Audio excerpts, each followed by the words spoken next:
Welcome back to the channel, my friends. Warhammer Man Studios. I'm Warhammer Man, and it's official. Games Workshop has gone soft. This video is sponsored by CMO Games. More on that later.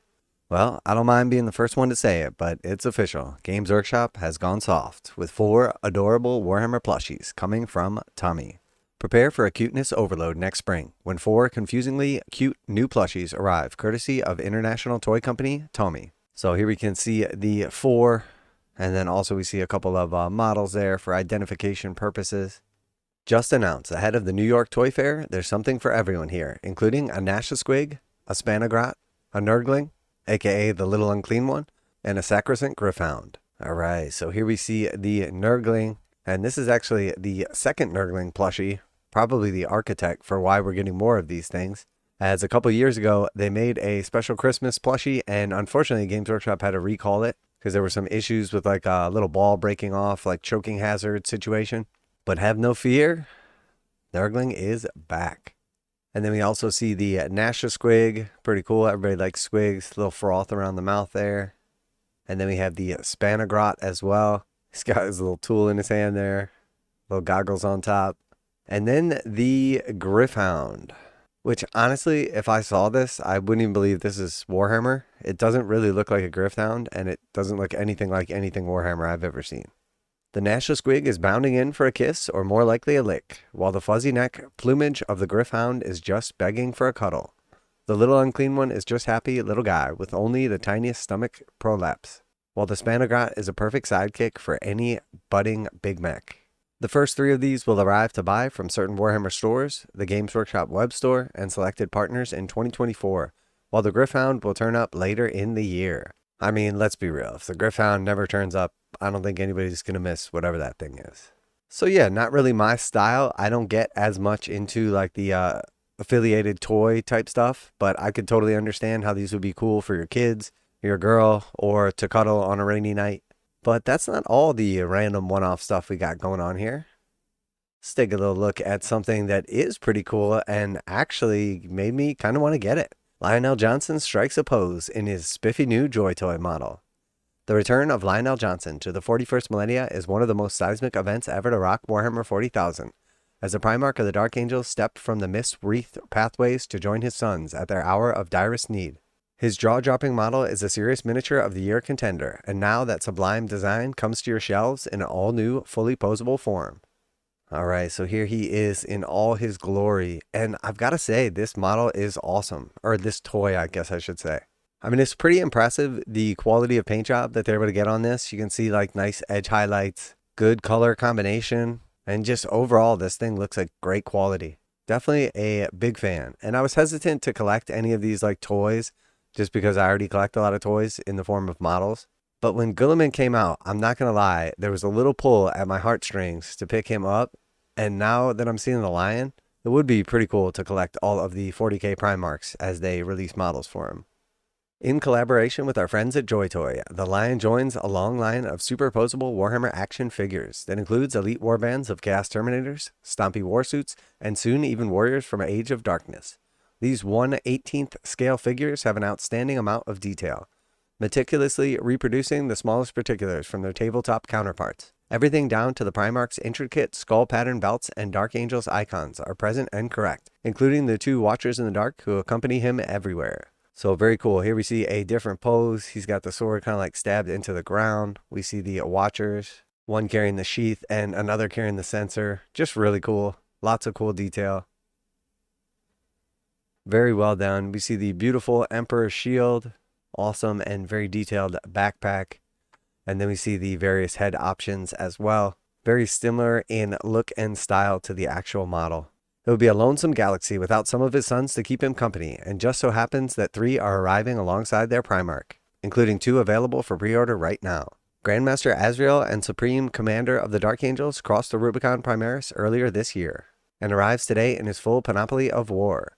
Complete with his own Watcher in the Dark, he includes both helmeted and unhelmeted options, so you can mirror his Warhammer 40,000 miniature however you've built it. Alright, so here we see Azrael. Very cool. Definitely a fan. It does seem like the armor is a little less detailed on Azrael. So I'm not sure if there are different like price points for these models. I would imagine it has something to do with like the size.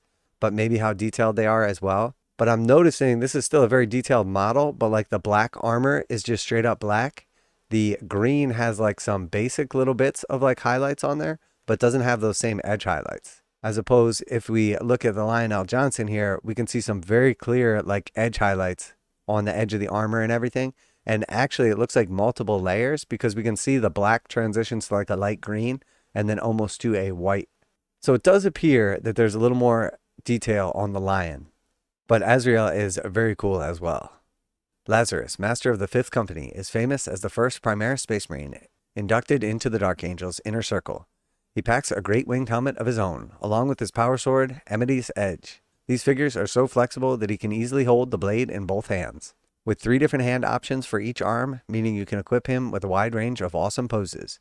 You can pre-order him today from links at the bottom of this article. So once again, nice looking model right here. We don't see those crisp edge highlights, but we do see like sort of like an airbrush kind of like edge around some of this stuff. So again, we see similar detail to Azrael, but it does not look like he's going to be as detailed as the Primarchs. So maybe I had the right idea. Stick to the best. But another good looking model right here. Gotta love the intricate detail and really just nice paint job right out of the factory on these. Now a quick message from today's sponsor. CMO Games has been selling Games Workshop products online for over 20 years. They carry the full line of Games Workshop products, including Warhammer 40,000, Age of Sigmar, Necromunda, Blood Bowl, paint tools, and more. Almost all Games Workshop products are priced at 15% off MSRP. CMO Games takes pre-orders for most Games Workshop products released at their earliest date possible. 12:01 a.m. on Saturday, they go live. Most of these pre-order products are also priced at 15% off MSRP. CMO Games offer free shipping in the US 48 with an order of $50 or more. Their customer service is top-notch and they ship most orders within 24 hours. Visit CMOGames.com using the affiliate link in the description and let them know that you heard about CMO Games from Warhammer Man. Now back to the video. Lastly, an unnamed Dark Angel's company master hefts a mighty great power fist alongside his regular weapons. With options for carrying a bolt pistol, bolt gun, power sword, or combat knife in his right hand, like his comrades, he's resplendent in calibanite iconography, faithfully recreated from the Dark Angel's miniature range. He is also available for pre-order from the links below. Alright, so again, same type of thing with the quality. Nice looking model right here. Yeah, very cool. I mean, JoyToy has really killed it with these. Overall, just really nice quality, great detail. They have definitely captured the Warhammer universe to a T. So let's just take a quick sec over here and take a look at this. All right, so I didn't do a ton of searching right here. There's a bunch of these here, but I did find Rebute Guliman, and these prices are insane. All right, so I was not expecting them to be this expensive. I'm not sure what price point I thought, but this is Rebute Guliman, the Ultramarines Primarch, $164.99, and that is in pounds. So it's basically like 20% more than that in dollars, and then it does have free shipping. So you're basically looking at $200. So $200 for the 1/18th Guliman.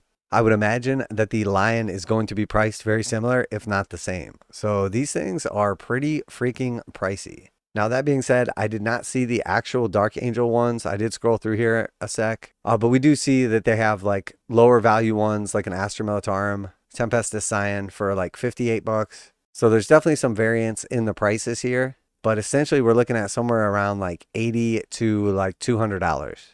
I guess I shouldn't surprise since they are like Warhammer toys. And if you pick up the actual like Lion model, he's running something like I think $70 or $75 USD. So for the big version that's already painted is $200 a stretch.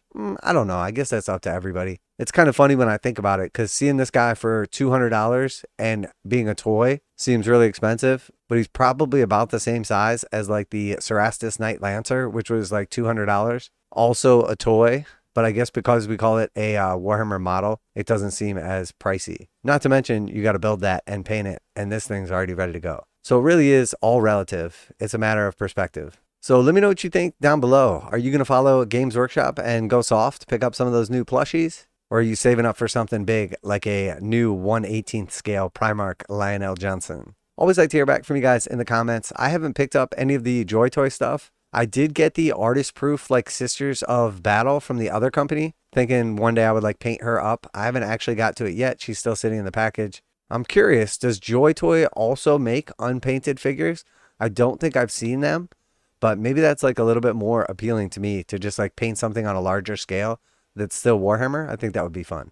So anyway, special thanks to CMO Games for sponsoring the video. Check them out to save 15% on Games Workshop products. Link in the description. That's it for today. Warhammer Man Studios. I'm Warhammer Man. I'm definitely not going soft like Games Workshop, but I may have to do it big. And I'm out of here.